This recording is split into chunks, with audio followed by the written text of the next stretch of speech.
Bonjour, monsieur le directeur général. Merci d'avoir accepté notre interview. Bonjour, c'est un vrai plaisir d'être ici avec vous. Il s'agit de votre troisième déplacement en Chine en tant que directeur général d'Air Liquide. Quel est l'avancement de certains projets clés du groupe en Chine et quelles sont les nouvelles coopérations que vous menez avec la Chine?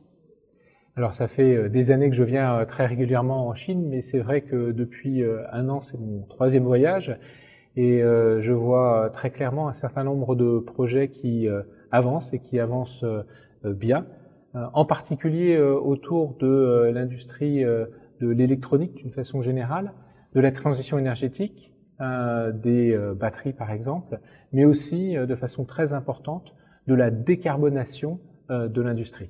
On est en train de démarrer ici à Shanghai, dans le parc industriel, une nouvelle unité qui va fabriquer de l'hydrogène et du CO, qui est un des produits utilisés dans la pétrochimie, avec un concept très original qui permet de limiter drastiquement les émissions de CO2 dans l'atmosphère. Alors nous avons été en Chine depuis plus de 30 ans. La Chine est un pays très important dans le groupe Air Liquide et donc nous poursuivons nos développements en Chine, dans les différentes régions et dans les différents marchés dans lesquels nous sommes. Ici, à Shanghai, se trouve l'un des centres majeurs pour l'innovation d'Air Liquide dans le monde.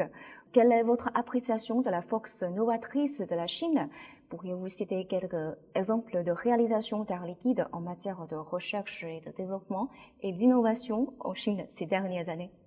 Bien sûr, nous sommes ici au cœur de notre centre d'innovation de Shanghai, qui sert le marché chinois, mais qui rayonne aussi pour l'ensemble du groupe en Asie et ailleurs. La Chine est bien connue et on le voit de façon quotidienne pour ses capacités d'innovation, pour des solutions qui sont très pragmatiques et qui sont aussi extrêmement innovantes.